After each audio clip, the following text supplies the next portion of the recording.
오늘은 우리 사회의 가장 민감한 이슈 중 하나인 현대판 고려장, 부모님 요양원에 보내기에 대해 이야기해 보겠습니다. 각자 자기소개와 함께 입장을 밝혀주세요. 안녕하세요. 소아정신과 의사 김현지입니다. 저는 현실을 직시하는 것을 중요하게 생각합니다.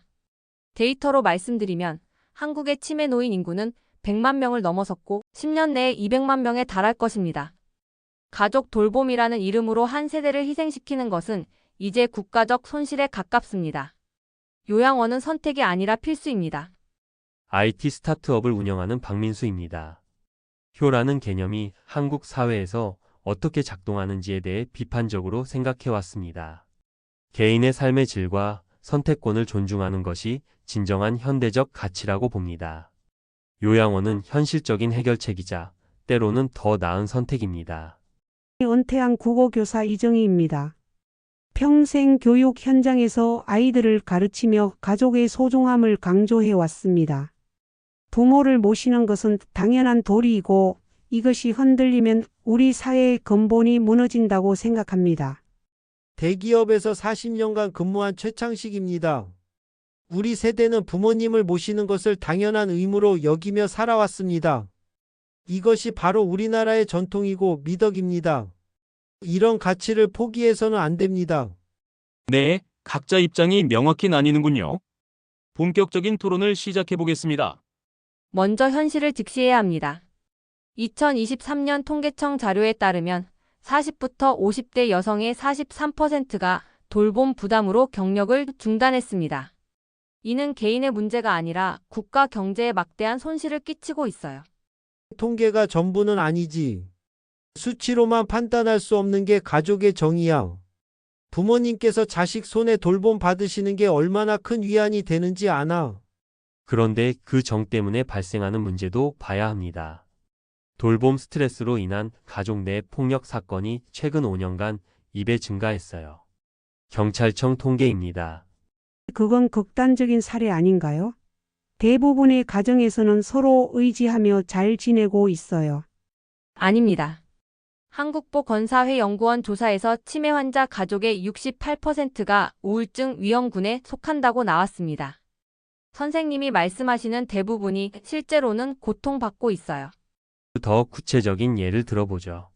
독거노인 가구의 안전사고 발생률이 일반 가구보다 4.2배 높습니다.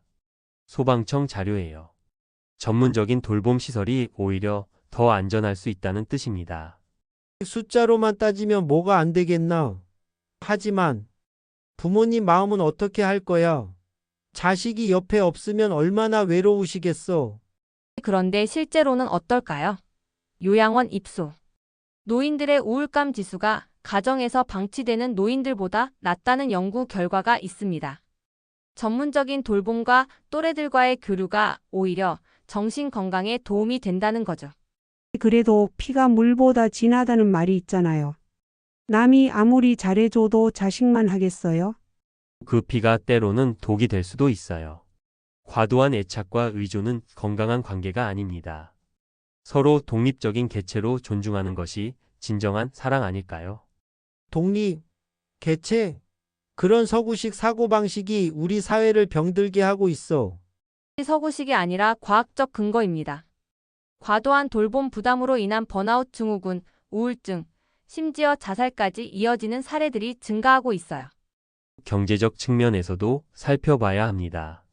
치매 환자 1명을 가정에서 돌보는 연평균 비용이 4,200만 원입니다. 여기에 돌봄자의 기회비용까지 더하면 또 돈 이야기네요. 부모님 은혜를 돈으로 계산할 수 있나요? 은혜와 현실은 별개입니다. 한 명의 젊은이가 돌봄에 매여서 자신의 가능성을 포기하는 것, 이것이 과연 부모님이 원하시는 일일까요? 맞습니다. 저희가 만나는 환자 가족들을 보면 돌봄 때문에 자신의 꿈을 포기한 분들이 많아요. 그 좌절감과 원망이 결국 가족 관계를 악화시킵니다. 꿈.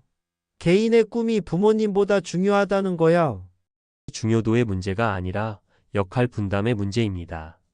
전문가가 해야 할 일은 전문가에게 맡기고 우리는 우리가 잘할 수 있는 일을 하는 것이 더 효율적이죠. 효율적 효율성이 나쁜 게 아닙니다.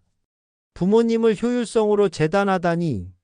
제한된 자원을 어떻게 최적으로 활용할지의 문제예요.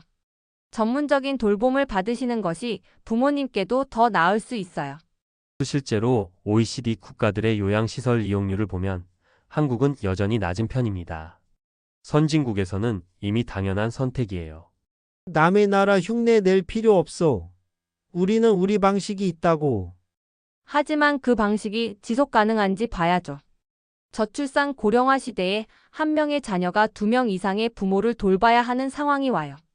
물리적으로 불가능합니다. 그렇죠. 2030년에는 생산 가능 인구 1.8명이 노인 1명을 부양해야 합니다. 지금의 방식으로는 시스템 자체가 붕괴되어요. 그래도 마음 많은 자식이 더 정성스럽지 않을까요? 정성의 기준이 뭔가요? 24시간 함께 있는 것? 아니면 적절한 돌봄을 받으실 수 있도록 최선의 선택을 하는 것? 그래도 버려진다는 느낌은 어쩔 수 없을 것 같아요. 평생 자식만 바라보고 살아왔는데 바로 그겁니다. 버려진다는 감정으로 자녀들에게 죄책감을 주는 것. 이것이 건강한 관계일까요? 죄책감이 아니라 도리야. 당연한 도리. 도리를 강요받아야 하는 건가요? 진정한 효는 자발적인 선택이어야 한다고 생각해요. 심리학적으로 보면 강요된 돌봄은 결국 원망으로 이어집니다. 그것이 부모님께 더 상처가 될 수 있어요. 그럼 우리 세대는 어떻게 해야 하나요? 자식들한테 짐이 되지 않으려면 짐이 되지 않으려고 하지 마세요. 대신 서로 독립적인 관계를 만들어가는 거죠. 의존하지도 강요하지도 않는. 말이 쉽지.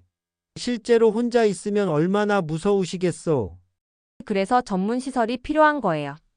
혼자가 아니라 전문가들과 동료들과 함께 있는 환경 말이에요. 하지만 자식이 찾아오지 않으면 얼마나 외로울까요? 요양원에 보낸다고 안 찾아뵙는 게 아니에요. 오히려 돌봄 스트레스가 없으니 더 좋은 관계를 유지할 수 있을 것 같은데요. 맞아요.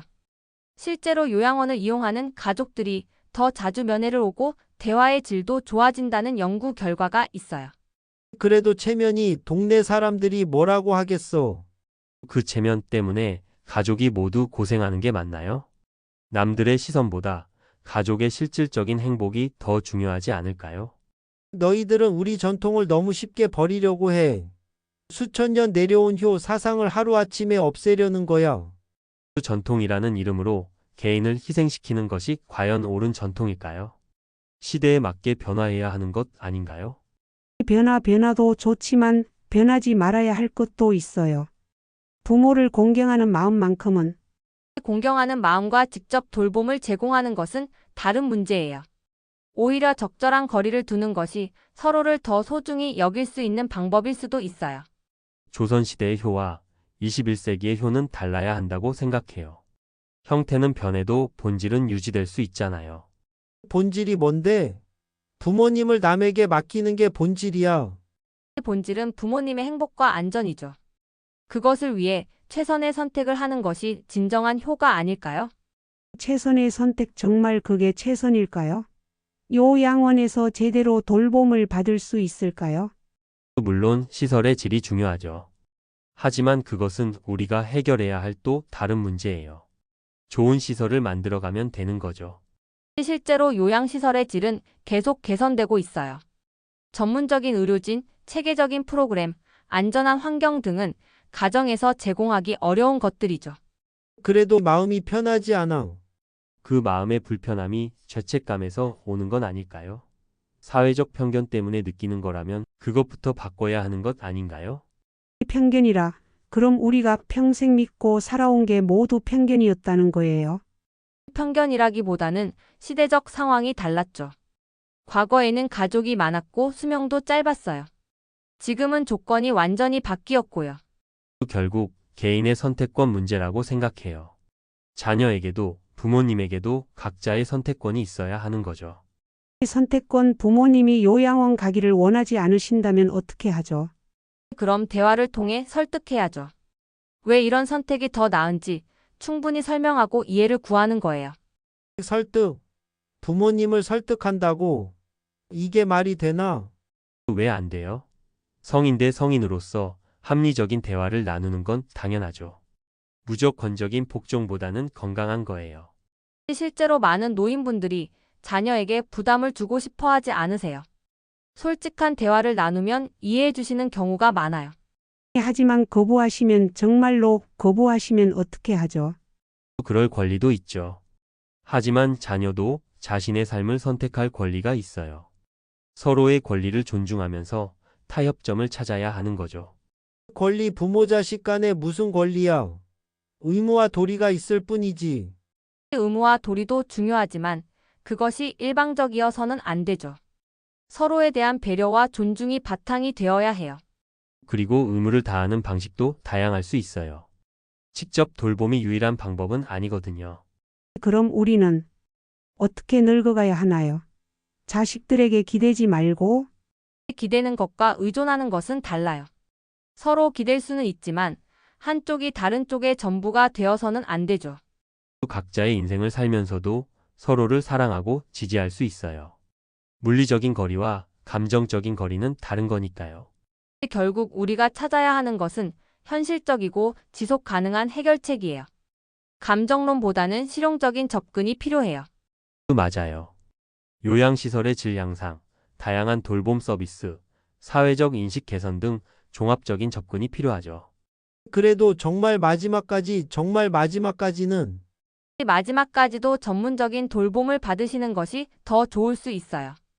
호스피스나 전문 의료진의 도움을 받으시면서요. 그런 시설들이 정말 믿을 만한가요? 뉴스에서 보면 학대 사건도 있고 그런 문제들은 우리가 해결해 나가야 할 과제죠. 더 나은 시스템을 만들어가는 것도 우리의 책임이에요. 실제로 좋은 요양시설들은 가족보다 더 체계적이고 전문적인 돌봄을 제공해요. 의료진, 영양사, 사회복지사 등이 팀을 이뤄서요. 그래도 혹시라도 문제가 생기면 가정에서도 문제가 생길 수 있어요. 오히려 전문 시설에서는 그런 문제에 대한 대응 시스템이 더 잘 되어 있죠. 정말 그게 맞는 길일까요? 맞는 길인지는 각각의 상황에 따라 다를 수 있어요. 하지만 선택지에서 배제해서는 안 된다는 거죠. 그리고 우리 모두가 언젠가는 늙는다는 것을 기억해야 해요. 우리가 지금 만드는 시스템에서 우리도 돌봄을 받게 될 거예요. 토론이 거의 마무리 시간에 왔습니다. 각자 마지막 한 말씀씩 부탁드릴게요. 부모님을 사랑한다는 것과 직접 돌봄을 제공한다는 것을 구분해야 합니다. 진정한 효는 부모님께 가장 좋은 것을 선택해 드리는 것이라고 생각해요. 우리 세대는 더 이상 죄책감에 기반한 선택을 하지 않을 겁니다. 합리적이고 현실적인 판단으로 모두가 행복할 수 있는 길을 찾겠어요. 아직도 마음이 복잡하네요. 하지만 여러분 말씀을 들어보니 생각해 볼 여지는 있는 것 같아요. 내 마음으로는 받아들이기 어렵지만 시대가 변했다는 것은 인정할 수밖에 없네요. 오늘 논쟁을 통해 우리 모두가 한 번 더 생각해 볼 기회가 되었으면 좋겠습니다. 정답이 하나로 정해져 있지는 않지만 서로 다른 관점을 이해하려는 노력이 중요할 것 같습니다. 오늘 토론 감사했습니다. 여러분의 의견은 어떤가요? 요양원으로 모셔야 하나요? 여러분의 의견이 궁금합니다. 같이 이야기 나눠보시죠. 그리고 여러분, 좋아요와 구독은 아주 큰 힘이 됩니다.